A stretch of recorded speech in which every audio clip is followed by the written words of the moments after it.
Quand un occidental pense contre les siens, on le désigne comme un intellectuel universel. Il est le centre du monde, son nombril éclot dans chaque mot. On l'applaudit, on l'interroge sur l'avenir de tous. C'est le héros de la raison, le redresseur des torts, le feu concomitant à toute existence. Quand un intellectuel du Sud réfléchit contre l'Occident, il se proclame comme décolonisateur éternel. Il n'a qu'une seule histoire à raconter, ce petit fragment de l'univers qui lui est imparti. C'est sa seule victoire, alors il le récite sans cesse. Il y vit, il y meurt, puis il se relève et recommence. Il devient ombrageux quand on l'interpelle sur d'autres traces de l'humanité que ses os à lui et ses armes rouillées. C'est sa rente. Il veut vivre comme un souvenir. Il réclame de vivre dans la mémoire comme la fleur des cendres. Or la mémoire n'est pas une maison, mais un chemin. On la traverse pour interroger, pas pour demeurer. La réminiscence est la chaumière des dieux et des morts, pas la nôtre.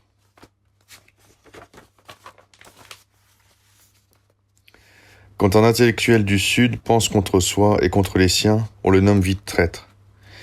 Il ne peut trouver d'ombre fraîche qu'en lui-même, nulle part où aller sauf dans la pleine lumière, on le traquera. A-t-il oublié que c'est le métier de l'occidental que de questionner l'universalité ? Se souvient-il dans sa témérité que celui des siens est de gémir, de protester et de mendier ? Aussi, contre ceux qui déclament que Dieu est leur ancêtre et ceux qui jurent que leurs ancêtres sont des dieux, j'ai choisi les enfants. Ils charpentent mes songes. Contre ceux qui pensent qu'un pays c'est seulement des racines, j'ai décidé de défendre les récoltes. Elles attendent mon effort et ma fierté. Contre ceux qui supposent qu'un livre suffit pour expliquer le monde, j'ai opté pour 1000 livres, pour garder au monde le droit au dernier mot. Les hommes d'un seul livre ne sont jamais affranchis. Ils ne rêveront jamais de ma liberté, mais seulement de ma croyance. Contre ceux qui imaginent qu'une langue est faite pour s'emmurer dans la gloire, j'oppose mes 3 langues comme autant de fenêtres. À mes enfants, je répète, une maison avec autant de fenêtres est toujours mieux éclairée. Contre ceux qui répètent que la femme est la moitié de l'homme, je m'interroge. Comment espérer voir naître des peuples heureux lorsque les femmes près d'eux vivent malheureuses ? Comment espérer marcher sur la lune avec une seule jambe ? Comment illuminer le monde lorsque toutes les femmes seront voilées ? Quelle preuve aurons-nous de la vie quand la vie aurait refusé ? J'ai répété 1000 fois, lorsque les femmes sont emprisonnées, les hommes se retrouvent condamnés. Contre ceux qui veulent me dicter leur volonté, je crie, celui qui ne meurt pas à ma place ne peut pas vivre à ma place. Ma tombe encore imprécise sur leur carte me donne 1000 libertés à expérimenter avant leur mort. Contre ceux qui croient que refaire des guerres contre l'Occident, c'est refaire sa vie, je rappelle que les morts sont morts pour que nous vivions 1000 existences. C'est les tuer 2 fois que de refuser de vivre.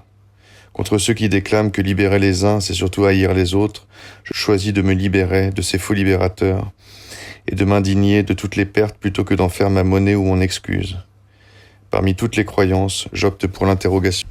Suis-je donc un traître ? Peut-être que oui. Mais je m'en console en feuilletant les livres d'histoire. Tous les héros ont trahi l'immobilité. Tous les prophètes devaient trahir leur époque et un désert jaloux. Dans la nuit, tous les éclaireurs se voient obligés de trahir la lenteur des leurs. Tous les hommes ont dû trahir la peur. Tous les fleuves trahissent leur source pour aboutir à la mer. Tous les nids sont des fers aux pieds. Si l'on n'y associe pas le premier pas dans le vide, si l'on n'ose pas s'y jeter et remuer des ailes ignorées. L'Italie a inventé ce verdict. Traduire, c'est trahir. Mais c'est encore plus vrai et plus mystérieux que d'affirmer que trahir, c'est traduire. Parce que, parfois, trahir, c'est révéler, éclaircir, oser, aimer, chérir et s'aventurer dans l'inconnu des lendemains. Suis-je un traître ? J'ose l'espérer. Devenir un ancêtre digne de la mémoire des autres, cela se mérite. Il faut parfois trahir, Kamel Daoud, édité au Tract Gallimard 2025.